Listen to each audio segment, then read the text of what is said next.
Judges, 40 seconds, timer starts now.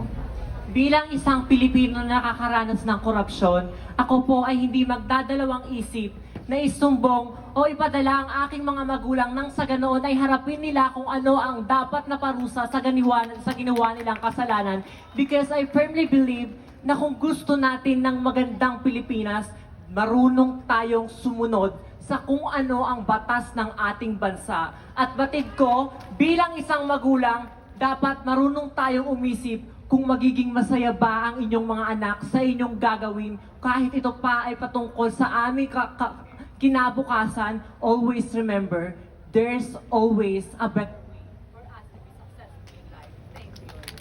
Thank you very so much.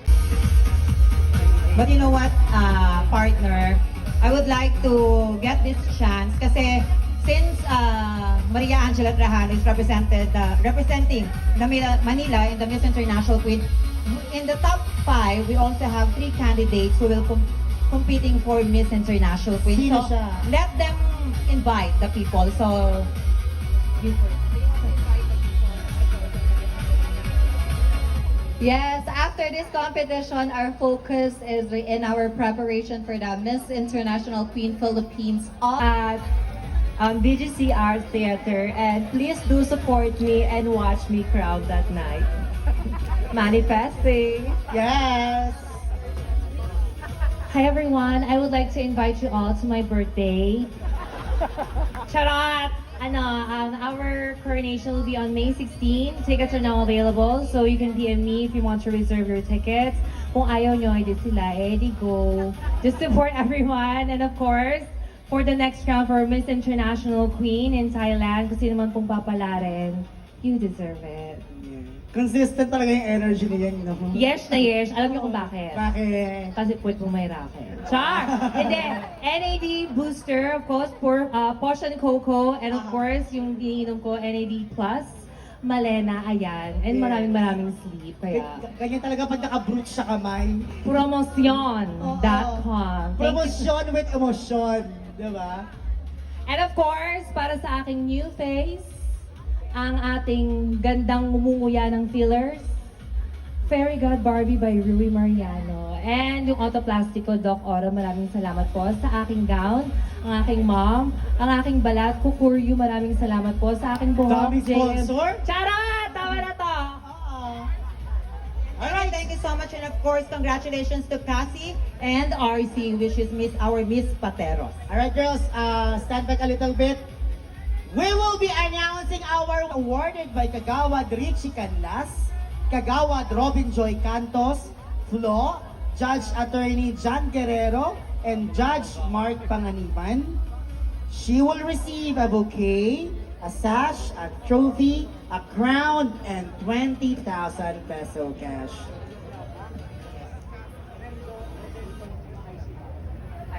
Redentor and IC Ibarra, kasama din daw po kayo dito. Yes, thank you so ano ba? much sa mga Fourth runner-up garnered a total score of 91.01%. Our fourth runner-up is...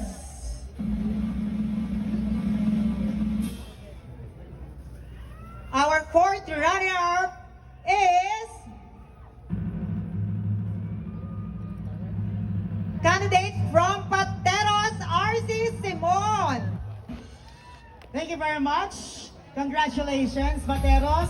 Miss Pateros is now being awarded by Kagawad Richie Canlas, Kagawad Robin Joy Cantos, Flo, Judge Attorney John Guerrero, and Judge Mark Panganiban. She is now receiving a 20,000 peso cash, a bouquet, a sash, and a trophy, and of course, a crown.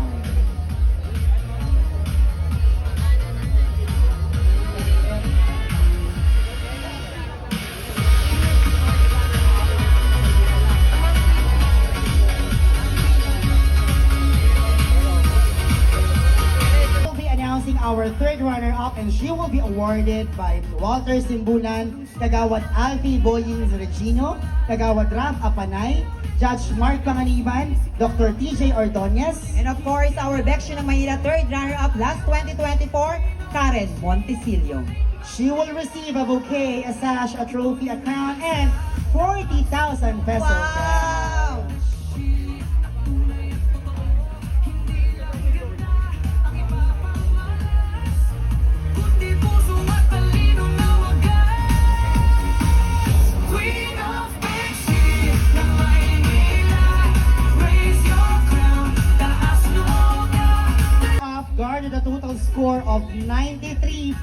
93.23%.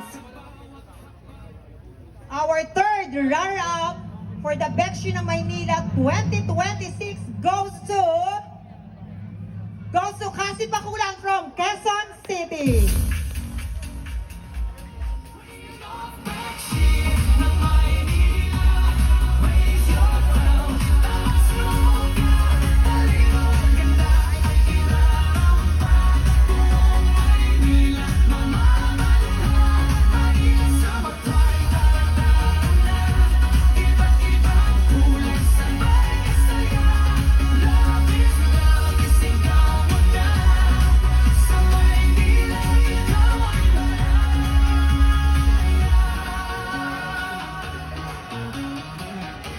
Thank you very much.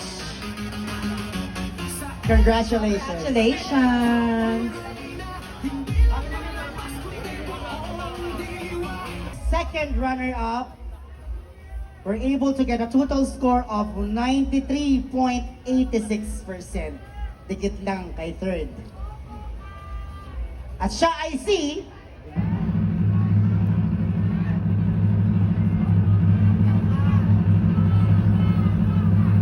Our second runner-up for the Bekshi ng Maynila 2026 candidate number 1, Bikay Bautista from Bulacan.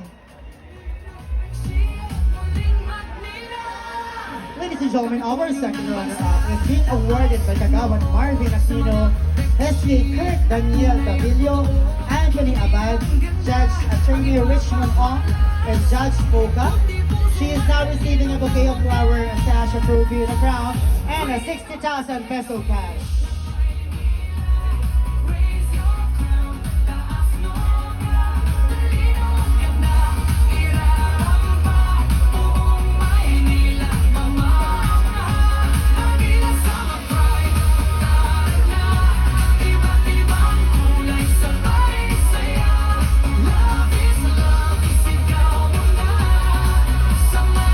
Our first runner-up, tawagin na po natin ang mga presenter. We have Chairman Bernie Galay, Chairman Marie Almario, Karen Montesilio, Judge Gilly Valenzuela, and Judge Poca for our first runner-up.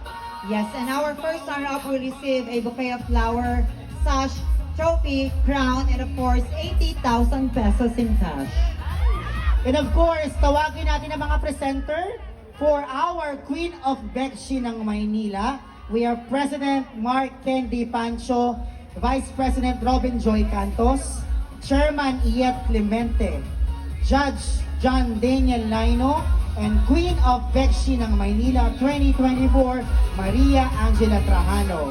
And of course, the winner of Queen of Bekshi ng Maynila 2026 will receive a bouquet of flower, trophy, crown, of course, tumataginting na 150,000 pesos in cash. Alright, nandiyan na ba yung ating mga presenters? They're all complete. Alright, ladies. Announcement, everybody. We will be announcing the winner or the Queen of Bekshi ng Maynila 2026. Ibig sabihin, ang hindi matatawag siya ang ating first runner-up. However, the role of the first runner-up is very important because siya, the champion or the winner, wasn't able to fulfill her duties and responsibilities. The first runner-up will take over. Bago natin tawagin ang ating winner for this year, tawagin muna natin ang President ng Bekshis ng Maynila, President Mark Ken. This is the moment of truth. Simula nung March 26, Yes. tapos nag-talent sila nung April 16 and now the coronation night. Ngayon, malalaman na natin kung sino ba ang Queen of Bekshi 2026! Yes.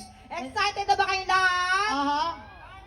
Alright, Gising pa ba kayo? our first runner-up were able to get a total score of 94.61%. And our champion, or the queen The for title tonight, the holder. title holder, got 95.94%. Isang puntos ang laman. And of course, this score will not be possible without the assistance of our official tabulators. Maraming salamat. Thank you. Okay. Handa na ba kayo, guys? Ladies, eto na.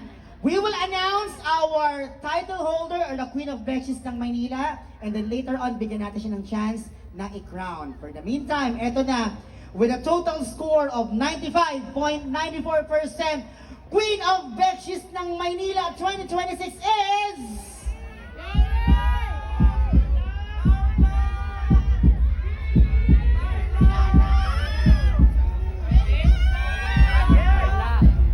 Our queen is Billy Lapitan!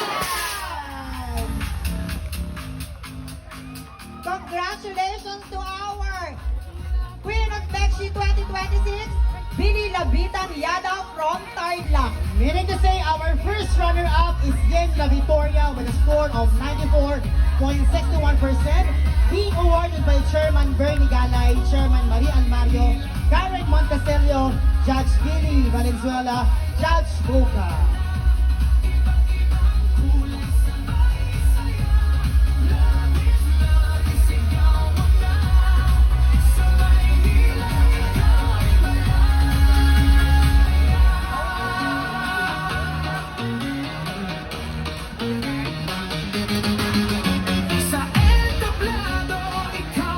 Ladies and gentlemen, we present to you Queen of Betches ng Maynila 2026, Billy Lapitan! Yadaw.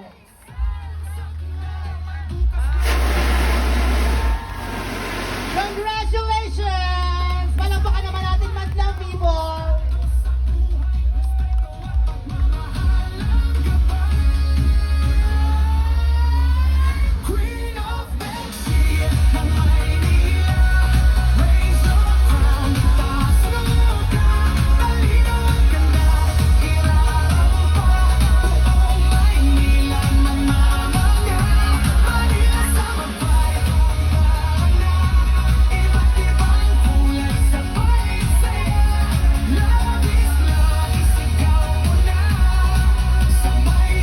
Once again, Billy Lapitan Yadaw, Queen of Betches ng Maynila 2026.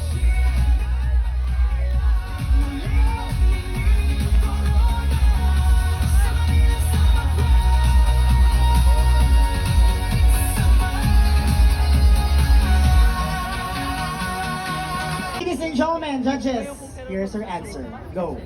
Integrity is one of the values that I uphold, regardless of who the person is, even though if it's a family member, I will be a whistleblower. Not because I don't care about them, but because I would want them to learn coming from that mistakes. There are so many ways in order for them to let me experience beautiful life, and I will not appreciate a beautiful life if it come from something that affected not just limited people, but so many people because of corruption. Thank you and good evening. Wala siyang always remember. Sabi mo, Being last. Well, I really cannot explain the feeling. I'm so nervous back there. It's so cold and I really cannot contain what kind of emotion am I feeling right now. But to sum it all, I think ito yung tinatawag nating matutumba ka na sa sobrang kaba. yes. Pero feeling ko hindi ka matutumba because this is your chance to clinch the crown of Bekshi ng Manila 2026 because, 40 seconds. 40 You have seconds. 40 seconds. And your question will be ready on the screen.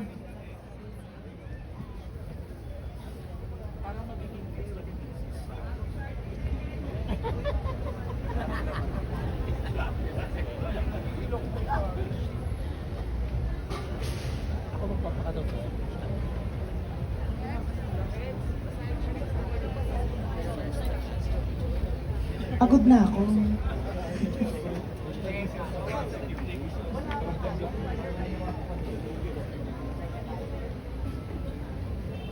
Apprehension. Hirap talaga yun.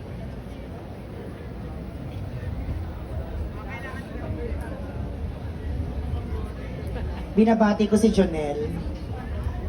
Palakad-lakad.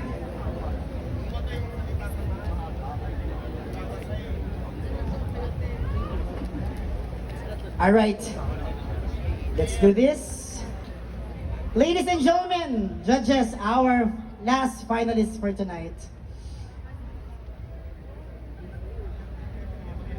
40 seconds to answer the question, and your timer starts now. Hindi kailanman maitatama ng mali ang mali. Kaya't gagawin ko ang sa palagay ko ay nararapat. Binigyan ako ng edukasyon na galing sa kasamaan. Kaya't ang gagawin ko ay ang tamang natutunan ko doon sa edukasyong yon. Isusumplong ko ang aking mga magulang dahil mali ang ginawa nila. At hindi ko kailanman ito-tolerate ang lahat ng kamalian dahil alam kong maraming magiging apektado sa maling ito. Kaya naman, huwag tayong magbulag-bulagan kahit na tayo nakakaranas ng kasarap sa buhay. Kung alam nating mali ang pinanggalingan ng itong pera ito, isuplong natin ang ating mga magulang. Thank you very much, Miss Quezon City. All